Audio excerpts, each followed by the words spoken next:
Hello, everyone. Thank you for joining GeoScience and GeoEnergy webinar of 21st of May 2020. We really appreciate that you continue supporting these webinars and have all followed the registration process. Please feel free to contact us with any feedback you might have. These webinars are hosted by my friend and colleague Sebastian Geiger of Heriot-Watt University and myself from TU Delft, Netherlands. We are especially grateful to our keynote speakers who have supported this initiative. We are all proud of being members of the global geoscience community. Please subscribe to our YouTube channel and help us spread the words. All previous lectures are available on our YouTube channel. Now to the lecture. It's my pleasure and honor to announce that our keynote speaker of this week is Professor Mike Stephenson, Executive Chief Scientist at the British Geological Survey, known as BGS. Mike began his career as a school teacher in rural Africa and stayed there for nearly 10 years. Then returned to Britain to pursue research in the Middle East and Asia. Mike has honorary professorships at Nottingham and Leicester universities in the UK and is a visiting professor at the University of Milan in Italy and also the University of Nanning, I hope I pronounced it correct, is in China. He has published 3 books and over 100 peer-reviewed papers. His book, Shale Gas and Fracking, The Science Behind the Controversy, won an honorable mention at the Association of American Publishers Heroes Awards in Washington, D.C. His most recent book, entitled Energy and Climate Change, An Introduction to Geological Controls, Interventions and Mitigations, examines the Earth system science context of the formation and use of fossil fuel resources and the implications for climate change.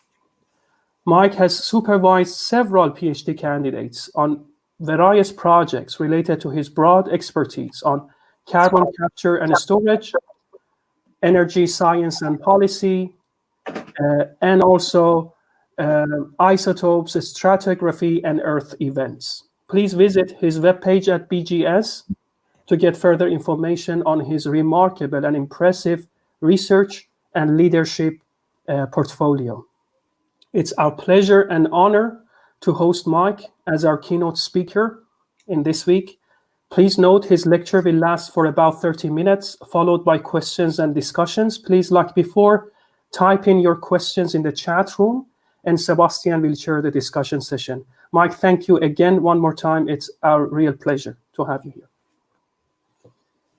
Thank you very much, Sebastian and Hadi. It's great to be here. It's great to be able to give a talk on a Thursday afternoon when we're all looking forward to some science and some discussion. Probably all of us have been inside all day, working away. Our hair is growing long, and my hair gets in my eyes nowadays. And I'm glad you can't see me because I don't look so great.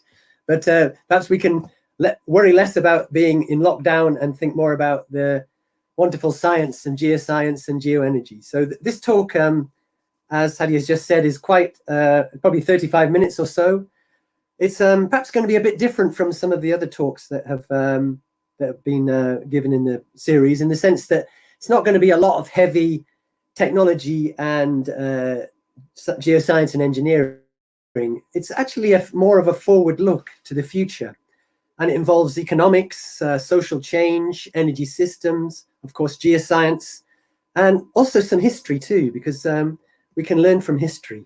So the title of the talk is really about decarbonisation and the transition of energy systems. Can the developing world leapfrog the fossil economy? But another title that I thought of that would be just as useful would be geology will be just as important for decarbonisation as it was for carbonisation. So I hope you will enjoy the discussion.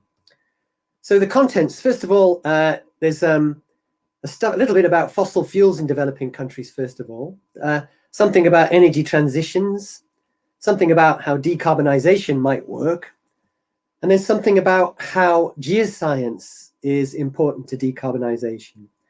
And finally, I'm going to focus particularly on Africa, particularly on East Africa, and look at what future solutions might be in, say, 2030, 2040, or 2050, and then some conclusions.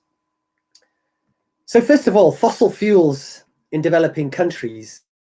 And you won't be surprised to learn that there are a lot of fossil fuels in developing countries. Most people realize this. This is from the EIA, so the IEA, the International Energy Agency. So this is data showing the presence of resources and reserves in the developing world and across the whole of the world, oil, gas and coal. And you can see concentrations of gas, coal and oil in the developing world. This, of course, doesn't really cover some of the recent gas finds in East Africa, for example. So it's sort of probably slightly out of date. But one thing is clear, and that is that the developing world has a lot of fossil fuels. The second thing is, and if you're interested in forecasts for energy use, then I can't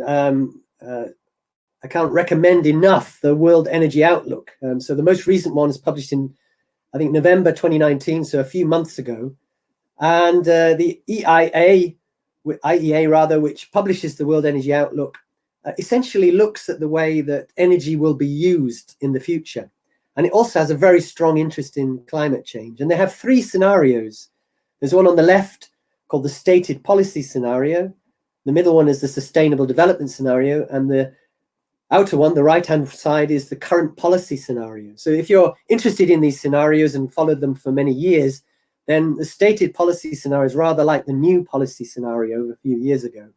So it's essentially the one which is a forecast for energy use using what we know to be policies stated by countries across the world. The sustainable development scenario is the one which essentially looks at how, if we were to go towards the Paris Agreement to 1.5 or 2 degrees C, what the pattern of use of energy sources would look like. The current policy scenarios where we're dealing with what we presently have in terms of policy. So you can see the current policy scenario involves lots of increased amounts of energy and also CO2 emissions increase. The sustainable development uses less energy, but also declining CO2 emissions. And the stated policy scenario, which is really the most likely one, on the left shows increased energy use and a kind of leveling off of CO2. But what you can see is they are going to be used, fossil fuels, according to the forecasts of the IEA, and any other large forecaster says the same thing, that coal, oil and gas will continue to be used. So there's not much doubt really in the forecasts across the world. And if we look at some details, so this is, for example, this is from the World Energy Outlook of 2016, so it's slightly out of date, but probably still represents things as they are. And this shows the use of coal across the world and how that might shift in the current policy scenario. Sorry, in the stated policy scenario rather. So on the left you see areas which will be using less coal. On the right you see areas which will be using more coal. And what you can see essentially for coal is a shift to the developing world, which again is predicted generally by others, and this includes other fossil fuels. And it's very interesting if you look into this. This is a paper by Heriot et al. Published in 2017, which looks at Indian coal. This is Indian coal-fired capacity additions. So there's coal-fired power stations. You can see on the left total operating capacity in gigawatts. And this shows power stations that are either operating in India, under construction in India, permitted, pre-permitted or announced. And what you can essentially see is the phenomenon of lock-in. If you build a big coal power station, then coal power stations tend to continue operating for many years. And these might be operating right out until 2070. So this is one of the reasons why you have fossil fuels still being used, but there are many other reasons. So why have we got this rise in demand? Well, let's take a look at Africa first of all. What you can see on the right-hand side there is the Our World in Data world population by region projected growth to 2100, and you can see Asia and Africa, and you can see the growth in the number of people. It's very, very simple. You have a lot more people, a lot of rise in energy demand, people driving cars, people needing more energy as people become more middle class, for example. And if we take Africa alone, then we can say, for example, according to the again, the stated policy scenario, that more than 500 million people will be added to Africa's urban population by 2040. They predict in that scenario that Lagos, for example, will be 40 million people by about 2040. 40 million people. The economy grows to 2.5 its current size by 2040. There's a major expansion in natural gas use, and we'll look into that later on. That follows larger discoveries in recent years. There'll be a massive increase in solar PV. And of course, there'll also be a growth in population in Africa's hottest regions. So something like 500 million more people will need air conditioners by 2040. So for Africa, we have clear reasons for a rise in energy demand. And if we look at, again, why the rise in energy demand, this is graphs again from the World Energy Outlook of 2019. It shows global discoveries of oil and natural gas by region in the last few years. On the left, you've got oil. On the right, you've got natural gas. And you've got sub-Saharan Africa in red there. And you can see some of these big natural gas discoveries in East Africa particularly, but also in other parts of sub-Saharan Africa. So, you know, we're looking at developing world finding oil and gas and thinking about using it. In fact, more than thinking about using it. So I hope you're beginning to see what I'm aiming at here, that essentially, you know, our ambitions in terms of energy and in terms of climate change really have to take into account what the developing world is doing. In many ways, it doesn't matter so much what the developed world is doing. And finally, another chart from the World Energy Outlook showing natural gas consumption and export, again using the World Energy Outlook of 2019. STEPS is that first scenario that I mentioned, so it's the stated policy scenario. AC is the Africa case, which I won't go into, but essentially what it shows is countries like Mozambique and Tanzania, the sites of significant gas discoveries in the last few years, are looking at using lots more domestic gas and also exporting gas through LNG. So this is the situation in Africa and in other parts of the developing world. This is just a little side, little diversion into a slightly different area, but it's low carbon critical metals. So we all know the importance of chromium, cobalt, manganese, platinum, tantalum, titanium. And you can see here the importance of sub-Saharan African countries in global production of these key metals and minerals. And I'll refer to this later on when I try to construct a bit of a future in terms of the energy system and the industrial system for parts of Africa in 2040, 2050, following what the EIA suggests, the IEA rather. So really what I'm trying to say, this is a reality. If you read The Economist, you'll know that there are lots of articles this year and last year about African countries planning to build coal-fired power stations. We have these gas fields offshore, Tanzania and Mozambique. You also have oil fields in the Rift Valley in Central Africa. And one thing you can't see here, the huge coal deposits in Mozambique, for example, around the Tet area, which have been discovered in the last few years. So what is this transition in Africa going to look like? We all talk about the energy transition, but what might it look like in Africa given these developments? So what I'm going to do now is just go back a bit.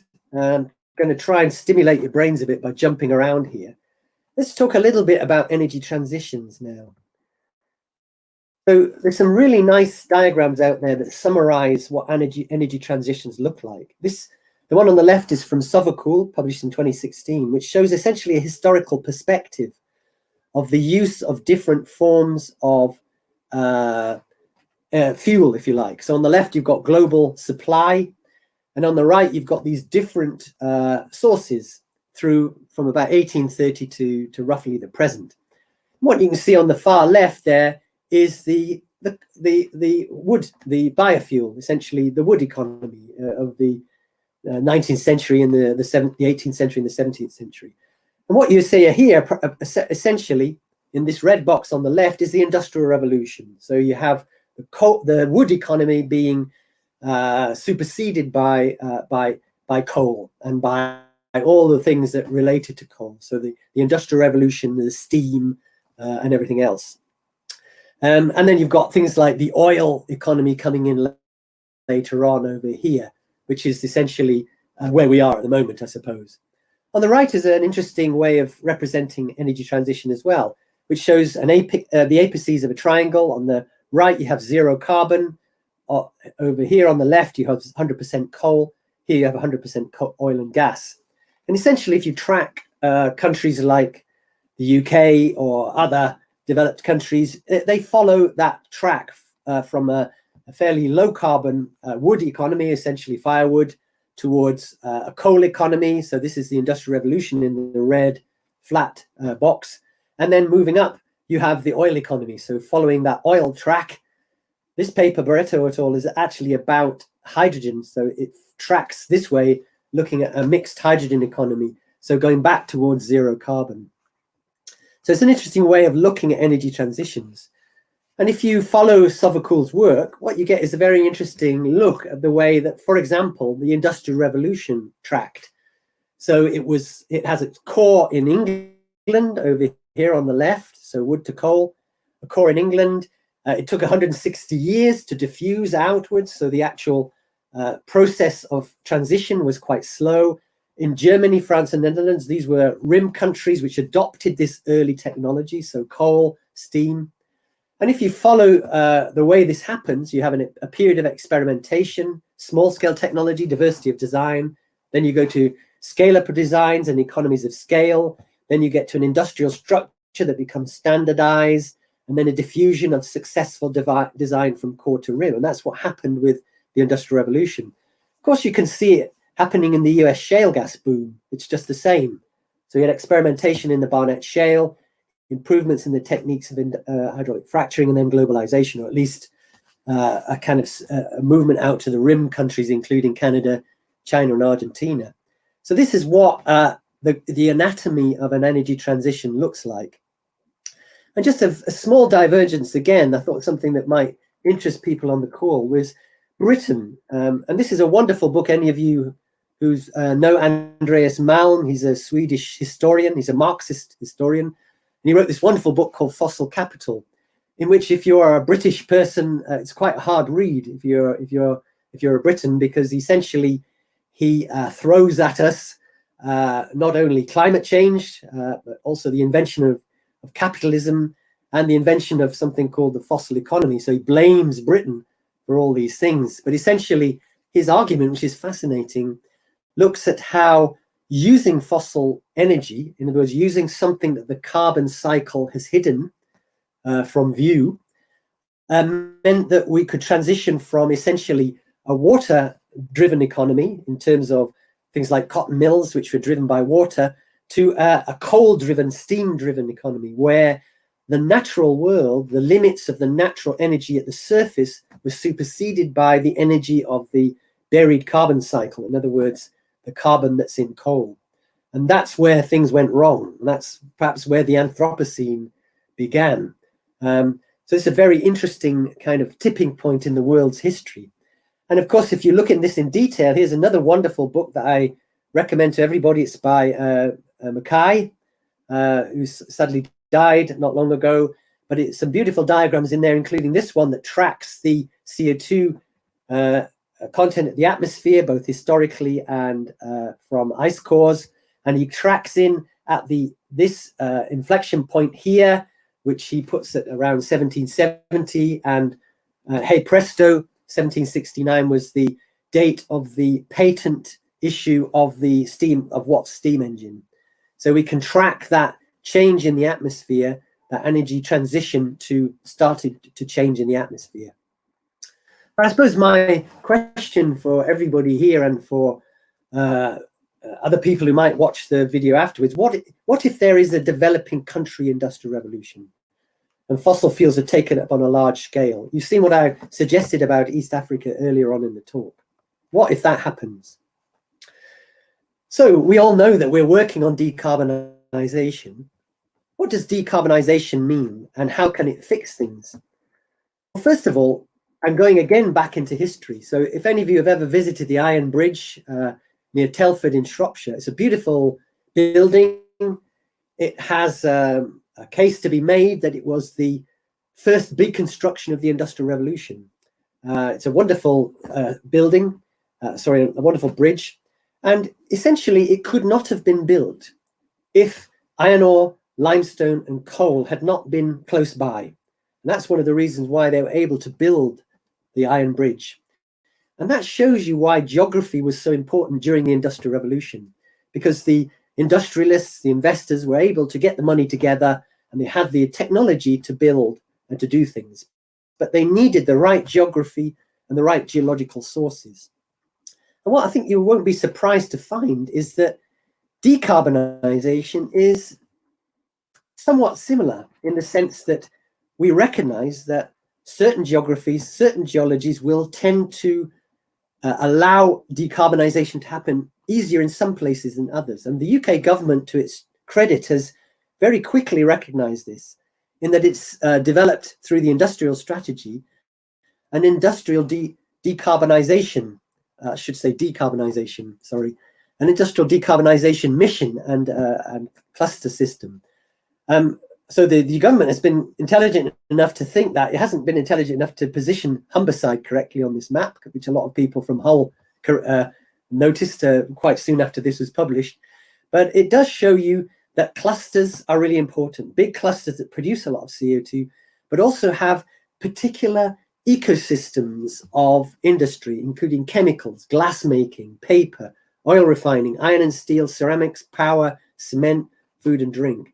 And these organizations, these industries need to decarbonize, and they will be able to decarbonize because there are the right sorts of things present, and also need some money to do it, to probably some government money to actually get over the market failure. But these are the places where decarbonization might happen. And here's a nice example. So this is the northwest of England, and you can see Liverpool up here in the middle. You've got Manchester over here. But what you've got is this wonderful industrial ecology. You have salt caverns for hydrogen storage. You have offshore carbon dioxide storage in the gas fields out in the East Irish Sea. You've got actual gas production as well. You have big petrochemical industries, which are big CO2 producers. You have gas power stations. You have all the ingredients to create a low carbon cluster, perhaps arranged around hydrogen, a hydrogen economy, or perhaps arranged around lots more electricity, or perhaps just a mixture. So you might have hydrogen trains and hydrogen buses and hydrogen heating houses. So this is what clusters might look like quite soon in the UK, and no doubt in other parts of Europe. And of course, this isn't lost on other parts of the world. So here we have a cluster that's developing offshore Melbourne, in Latrobe, Victoria, where you have a lot of lignite power stations. You have CO2 storage offshore, which actually not happening, but it's permitted. And you have the Gulf Coast of the United States also looking at it. But essentially, these clusters will reflect the geology and the geography and the kinds of the industrial ecologies that exist in the area. And they will look different, and they'll have different solutions because of these different characteristics. And what I suppose, I've been trying to do for the last 2 years is convince people that GeoScience is a really big part of decarbonisation clusters. And I think most of the people on this call will, of course, realise that. But of course, for those who don't, obviously CCS is tremendously important. And when we get onto Africa, you'll see quite how important. But this is the Bunter sandstone, which could be very important in the East Irish Sea and in the North Sea for storing CO2 for many of the clusters that exist on the east coast of the UK. So nobody doubts that CCS will be important. BECCS will be important. For those of you who are not familiar with BECCS, this is bioenergy and carbon capture and storage. You can see the 4 different forms of sequestration here. Straightforward conventional power use. You've got fossil fuel power station with CCS, which is sometimes amusingly called FECS. You've got essentially biomass power stations which take in CO2. But the key thing about BECCS is it takes in the CO2 that's been taken in by plant material. The plant material is burnt in the power station, and then the CO2 resulting is then sequestered. So essentially you have a negative emissions technology. So again, it's very geological. For blue and green hydrogen, so hydrogen either manufactured through steam methane reformation with CCS, and green hydrogen generated through electrolysis. We need geology for storing this hydrogen, either in salt caverns or perhaps in saline aquifers. So it's blue and green hydrogen also rely on geology. For those of you who are interested in the BGS, we have a new test site in Glasgow, the UK GeoEnergy observatories, which is looking at heat from coal mines. So many of the industrial cities of Europe and the United States perhaps could be heated in a low carbon way using heat from coal mines. So again, it's GeoScience and decarbonisation. Compressed air energy storage. Most people realize that using a lot of renewables means intermittent energy supply, and if you're doing that, you need grid scale energy storage, and compressed air energy storage is one way you could do it. And things like earth batteries, which are quite often the twinkle in geologists and physicists' eyes, but this is a very interesting idea developed in Germany at the moment. Probably Sebastian knows more about this than me, but essentially using salt caverns to take solutes that can be used to develop essentially redox flow batteries. So huge redox flow batteries taking enormous amounts of solutes in salt caverns underground with a membrane also underground to generate electricity. So huge amounts of electricity. You can see that written there. So earth batteries might be something that the geoscientists could supply. So I hope I've convinced you that geoscience will be a big part of decarbonisation clusters. But what about Africa? So this is the last part of the talk. I said in the question at the beginning of the talk, can Africa and the rest of the developing world leapfrog fossil fuels? But I think you've seen already from the talk so far that, in fact, they're taking the use of fossil fuels already. They're already using them. And who can say that developing countries, the countries of the South, shouldn't? Because, they're entitled to use their energy sources. So I think it's unlikely they'll leapfrog their fossil fuels. But there's it is interesting how it's developing. So if you look at renewables in Africa, for example, there are considerable wind and solar potential. There's considerable geothermal potential, particularly in the East African Rift Valley. You have, high solar and wind power exceeding estimates of electricity demand, and considerable potential. But again, if you read the stuff, you'll find that the cost of developing renewable power is quite high. These are figures from 2016. Locations of wind and solar are not known necessarily to attract private investment, in other words, to have bankable investments. And also Africa, electricity grids at the moment, which we might use to combat intermittency, because they can move power around where power isn't being generated. It doesn't quite have that connectedness that is needed at the moment. So there's a considerable amount of investment needed to realize the contribution that renewables could make in Africa.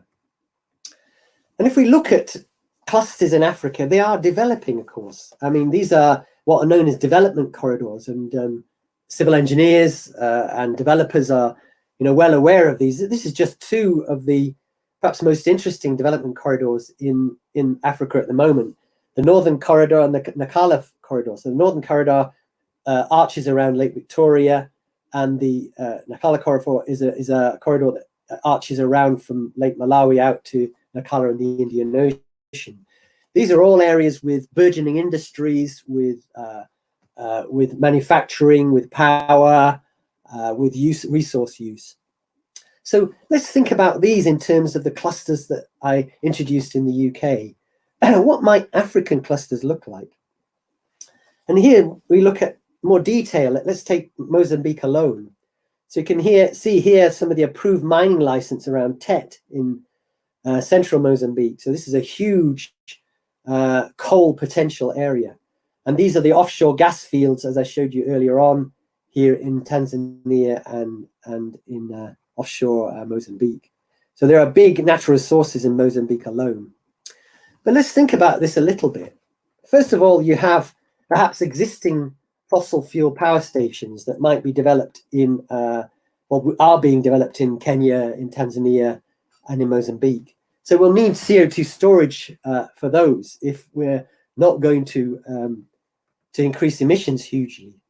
We've got this large supply of natural gas, which we have no reason to suggest that won't be used in East Africa.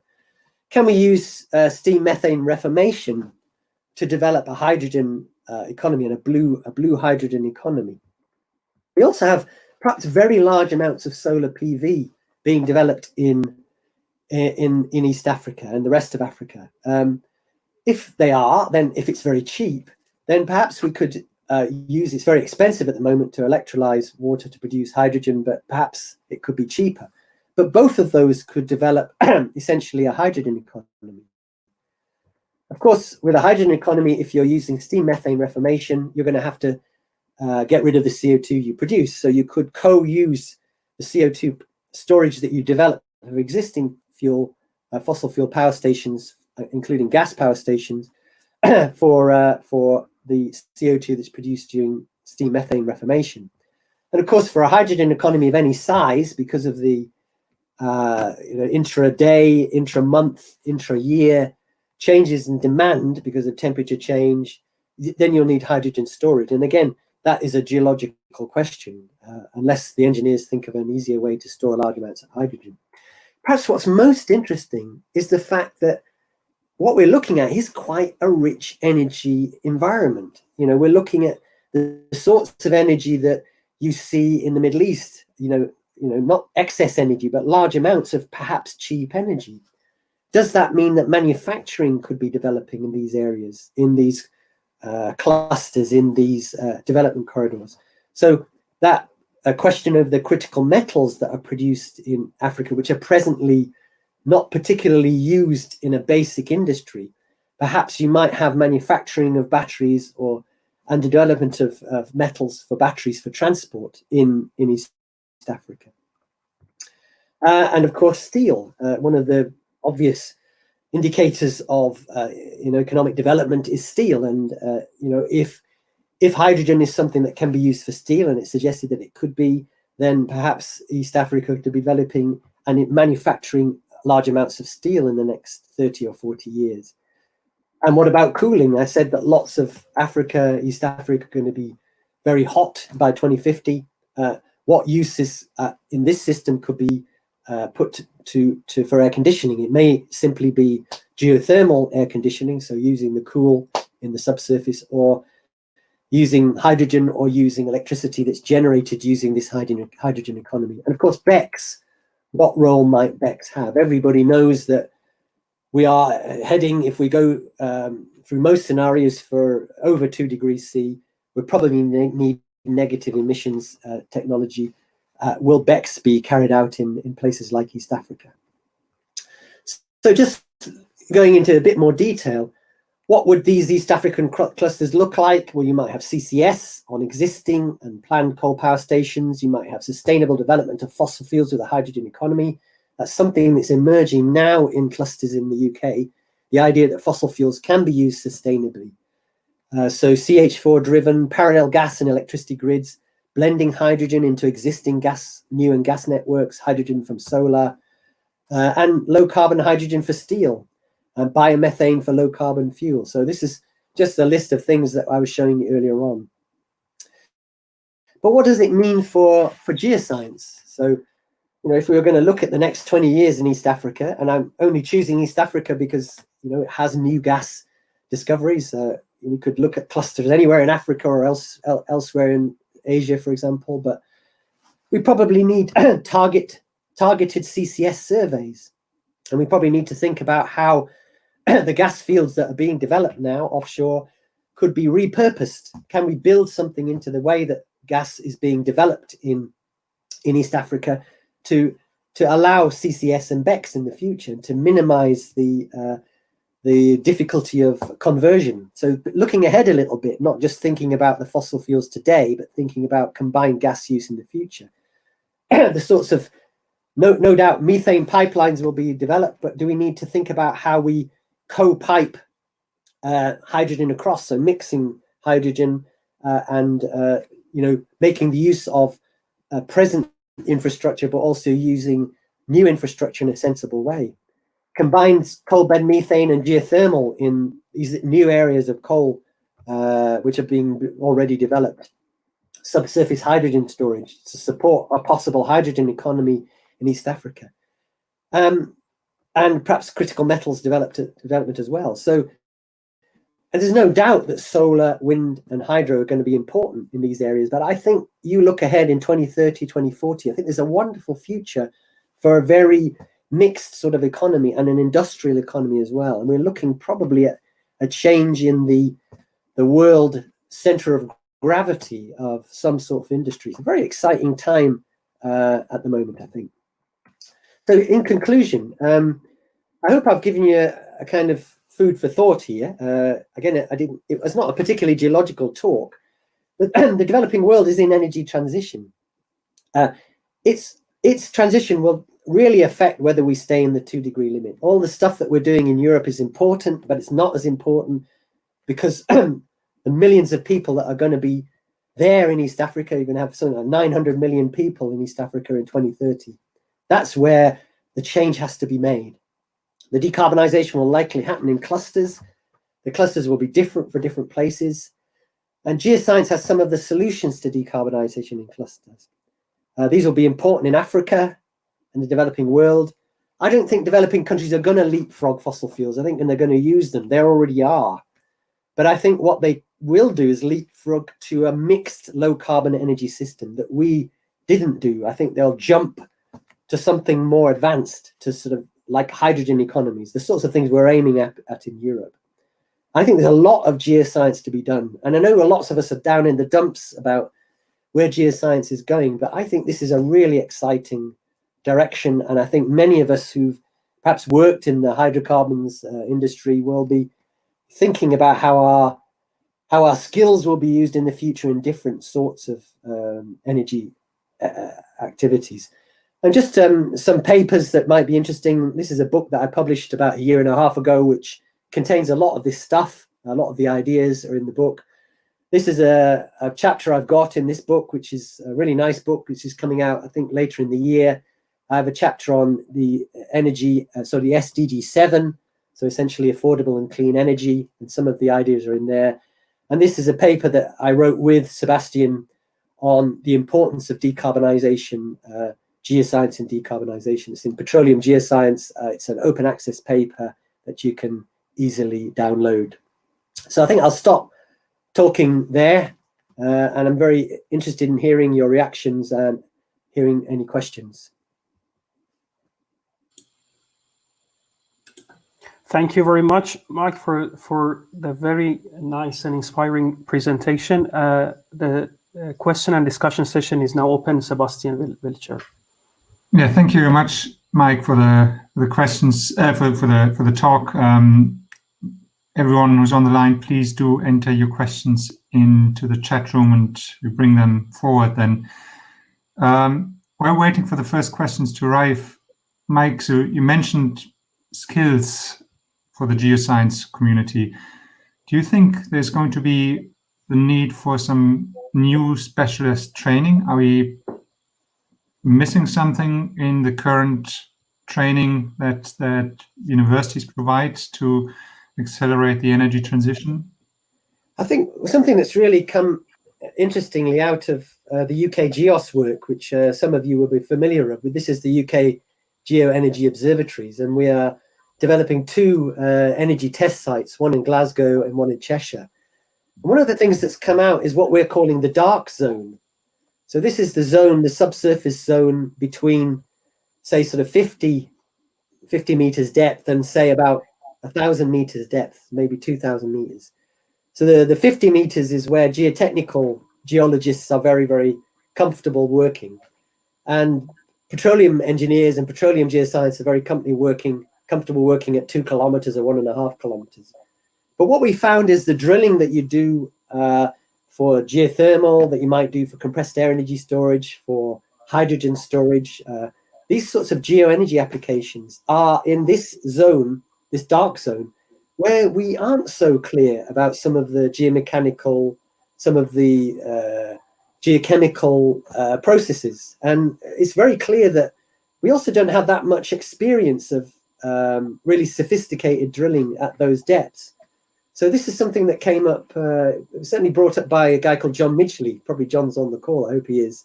He started calling it the dark zone. So I think there's a scientific geomechanical, geochemical question over that depth in the subsurface where we probably need to understand processes better. Thank you, Mike. So the next question is from Florian Doster. I think it's a fantastic question. How do you think we should approach to avoid that it appears that Europeans are telling Africa how they should behave best? If you're talking about new energy clusters in the in east of Africa. Yeah, brilliant question. Yeah, I mean, there was another couple of slides that I left out of the presentation, which was really about how the responsibility for the carbon dioxide in the atmosphere is mostly the developed world. So we certainly have absolutely no moral place to be able to say what anybody does in terms of decarbonisation. I mean, we really have. We cannot tell anybody to decarbonize because we became rich carbonising ourselves, and all the power in the world is where a lot of the coal was burnt. So he's absolutely right to extend that, to point out that this development, thinking about clusters, thinking about the way that we decarbonize, that we shouldn't impose any ideas. But what I'm offering really, I suppose, is using the forecasts at our disposal, using the technology that we have at our disposal, using what we know about how we develop clusters in Europe and the United States and Canada and other parts of Asia and China, for example, that it seems sensible to bring that experience to areas where they are poised to use fossil fuels in a big way. And what I'm really saying is Africa shouldn't be held back. It wants to develop industries. It wants to improve its living standards. It wants to have the kind of living standards we've got, and it will do that probably by industrializing. But it's surely better to industrialize in the most clean way, not go through the mistakes that we made. I mean, we're in a funny position because of the inertia of the fossil fuel business. It's so powerful.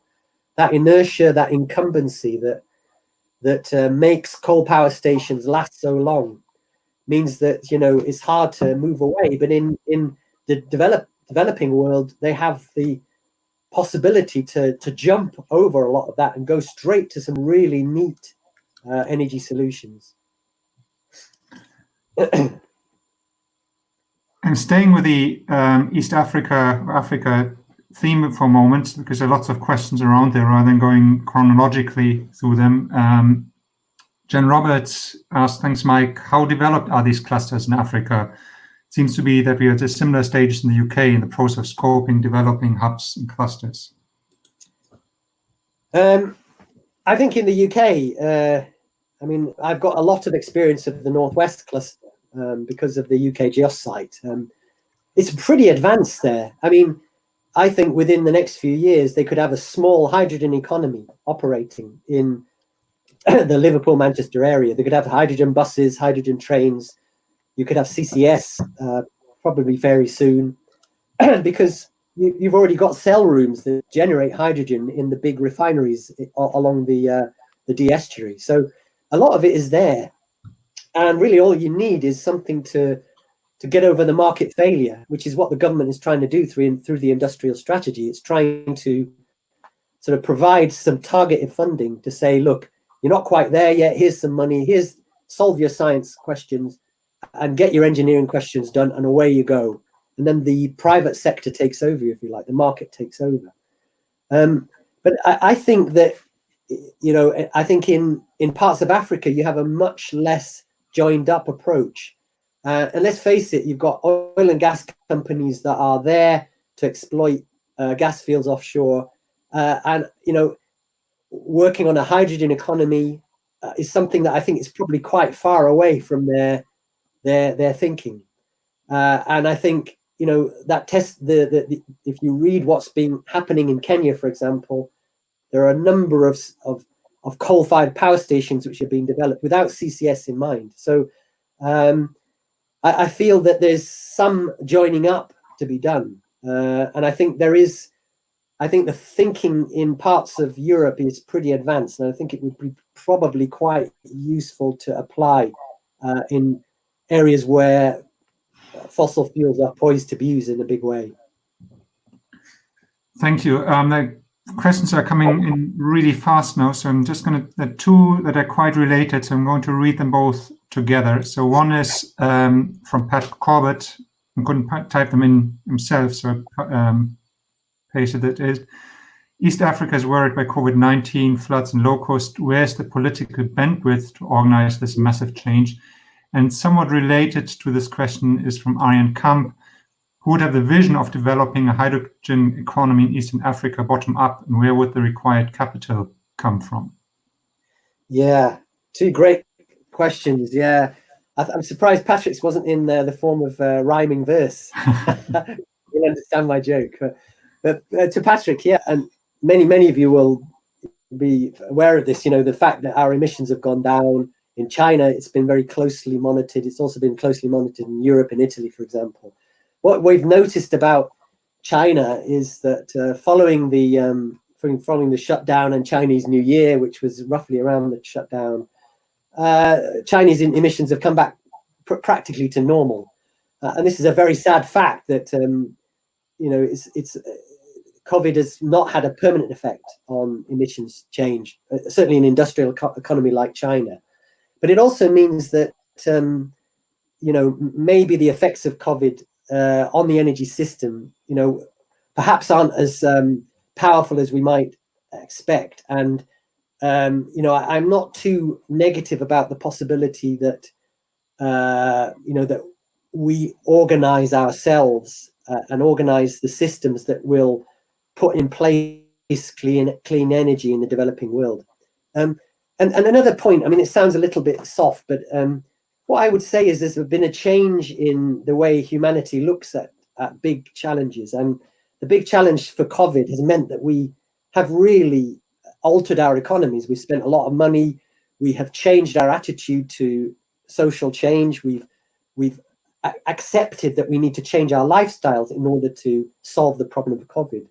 Can we treat this as a dress rehearsal for clean energy? It may sound strange, but we have accepted a change in our lifestyles. Can we do that for the green economy, for green energy, for developing energy? So I'm not so negative about the effect of COVID-19. Clearly, the cash will be less, but I'm hoping that it won't affect our ability to deal with climate change, because after all, it's perhaps along with transmissible diseases, it's the big question.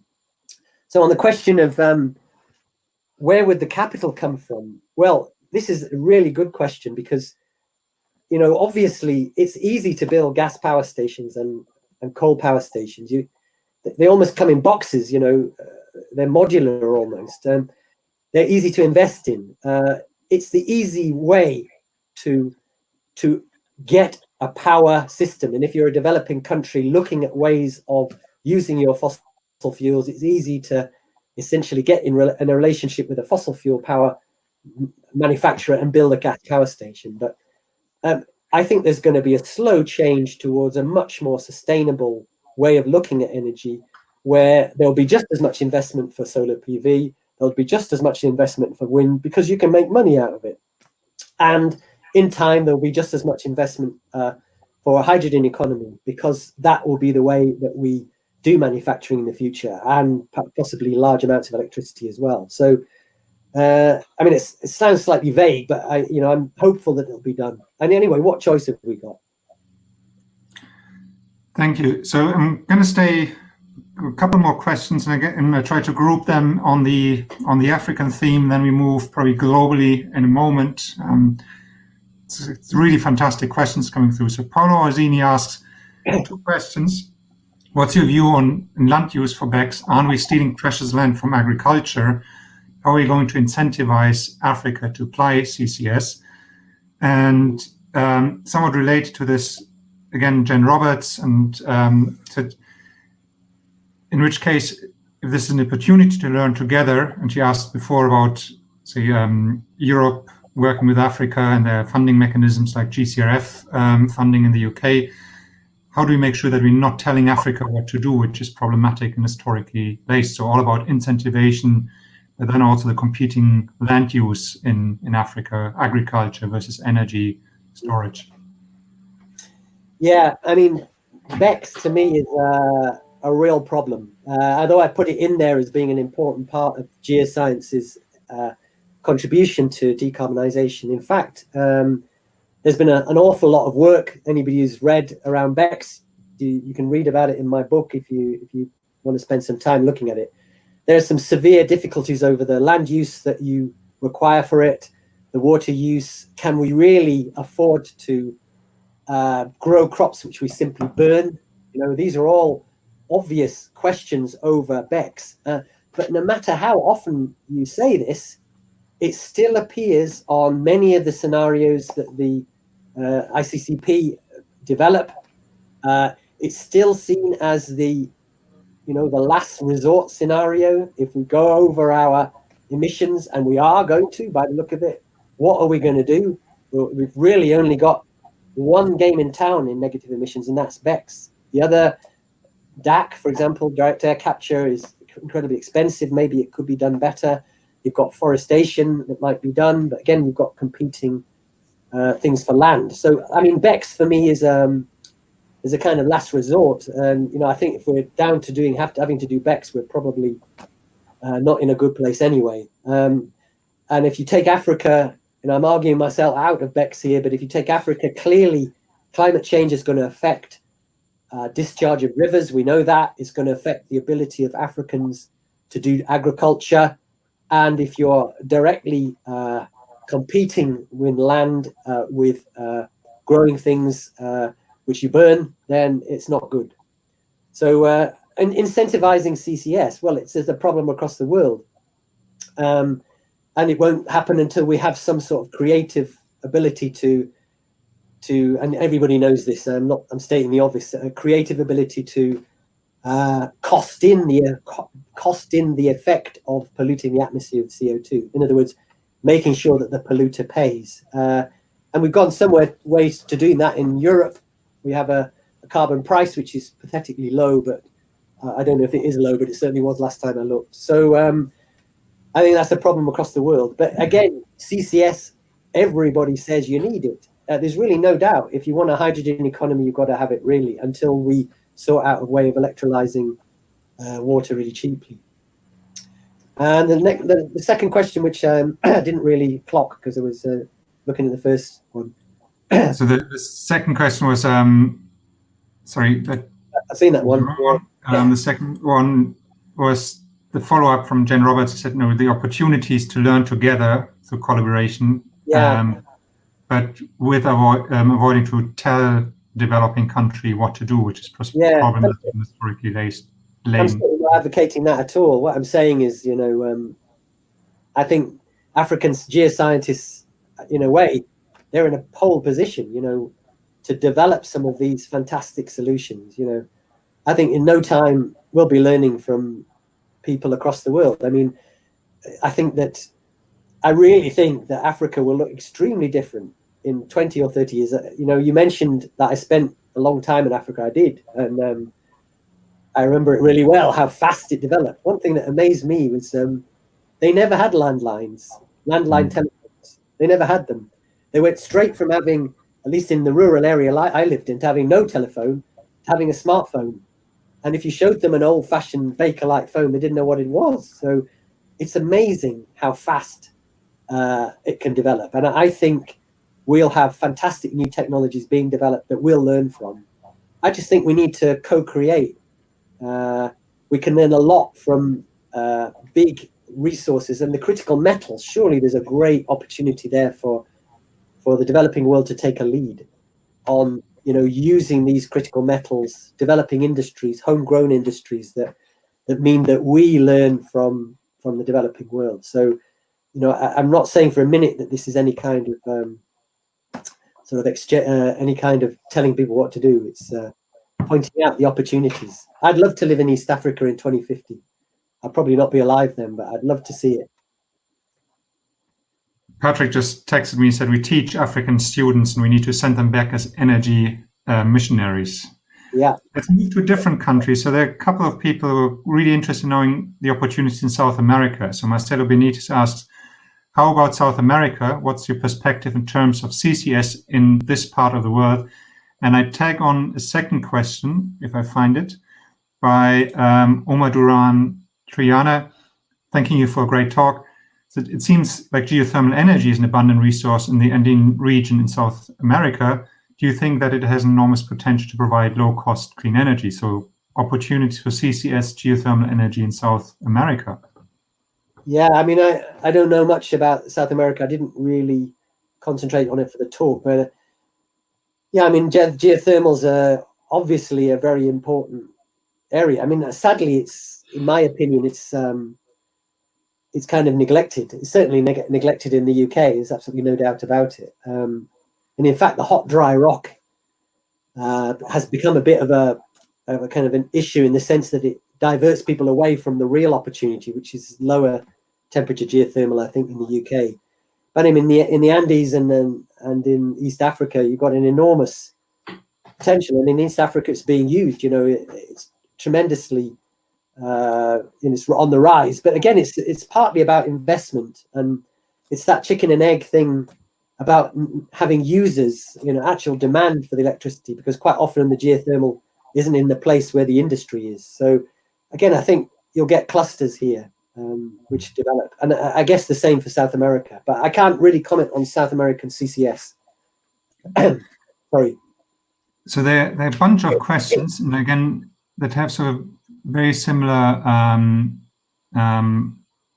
view or theme to it. So I'm going to start with this one here. I'm not going to try to read that name. Do you feel that there's a growing social mistrust in subsurface activities due to decades of excess from the oil and gas and mining sectors? What impact will this have in the global decarbonization? And there's a second question that's very related to this. If you find, just bear with me, from Sevin Aderi, how could social acceptance for geoengineering activities be increased given the risk of incidents like induced seismicity and subsidence? And then again, sort of in that theme, any comments overall on the role of government, industry, and local communities aiming for decarbonization? So given that the energy, oil and gas industry, mining industry doesn't have too good of a view of historically lots of problems, how do we reinstall some of the trust? How do we make sure that there are that we are open about the risks, we manage the risks, and what role does the government and the industry itself play? Yeah, great questions. Yeah, on the social license issue. So, I mean, that's the phrase that's often used now. The idea that unless the public, in a democracy at least, allows you to develop these things, it doesn't matter what the government says or the policymakers say. It's not going to happen. As the first questioner pointed out, oil and gas doesn't particularly have a good, reputation. Perhaps neither does the mineral sector. And of course, if you go back to the British mining industry of the 19th century and the 20th century as well, that's associated with subsidence and earthquakes and lots of things. You know, it's funny how if you went back to the 19th century, early 20th century, people, you know, weren't concerned by earthquakes in mining areas. It was just normal. You know, people accepted that happened in coal mining areas. But of course, that's not acceptable now. And it does look like a big challenge in the sense that it looks like we're doing the same thing to the uninitiated, that we're taking things out of the ground, that we are fiddling around with the subsurface. But what I should say is this is not an insurmountable problem. And in fact, when you get the public interested, you really can turn it around. And we have practical experience of this. So in the UK GEOS program, we were confronted with that very issue. So in the Cheshire area, for example, people were really worried that what we were doing was essentially going to mess about with the subsurface. But we gave them the science. We had some fantastic public engagement, developed by some real superb specialists at BGS. We engaged with the public, person to person, human to human. We were honest with the public. We said, look, wouldn't it be wonderful to be able to store energy in the subsurface? These wonderful wind farms, which you see in the area of West Cheshire, when they're turning and not generating useful electricity, could we take that, turn it into compressed air in the subsurface, and then release it when we need it again? And when you say these sorts of things, people really get interested. You talk about geothermal in terms of low temperature geothermal, which is easy to extract, then people are pretty keen on it as well. So I don't think by any means that this is an impossible problem to solve. What we're looking at is a challenge. And let's face it, again, as geoscientists, if we don't accept this challenge and take it on in a mature way and in an honest way with people, being human, not trying to be, kind of ivory tower, then you can make it work. And it has worked in many other parts of the world where countries and people know they need resources and they know they need energy and are prepared to work with companies and governments to make sure that it happens. It does happen. And the role of government, well, I think you can see it in the UK and no doubt elsewhere in Europe. We have a very Anglo-Saxon, a very market-driven approach to these things. And yet even that we know doesn't work where you have a market failure, where you haven't quite got the clusters working, where you know that a little bit of research that the companies aren't prepared to pay for. If the government can pay for it, then it will just make it happen. And going back to something which is a bit kind of counter to the argument, but if you look at shale gas, everybody thinks that shale gas was a total market-driven thing. And that in Texas, West Texas, that it happened because those frackers were so, gung-ho, they were so experimental. In fact, there was loads of experimental and public sector, publicly paid for work done in the 1980s after the big oil crash in the States that essentially set up and did a lot of the science that made it possible to do fracking. And that's not what we want to do now, but that's the role for government. Really clever thinking about what special bits of science or engineering needs to be done in order to get over that little hill of that activation energy to make the thing happen. So that's what the role of government is, if you ask me. Thank you much, Mike. I think there are plenty of really great further questions, but we're running out of time. I think it was a very nice forward-looking, optimistic statement from you that paints, I think, a very rosy picture of the future. So thank you very much again for your talk. I think the questions, I don't know, I'm putting you a bit on the spot here, Mike. Would you be happy to engage in any questions that people may have for you afterwards? Previous speakers have received a lot of useful interactions. So thank you for offering that opportunity. And then for some final comments, I pass over to Hadi. Well, thank you both, and thanks to the audience for the great questions. It was hard to stop the very lively discussion. I would like to just announce that next week our speaker would be Ruben Juanes from MIT. And he's going to talk about multi-phase flow and mechanics. in geoscience context. Thank you again, Mike. It was our pleasure and honor to host you. And thank you, everybody. Have a nice week ahead. Goodbye. Bye-bye. Thank you. Bye. Bye-bye.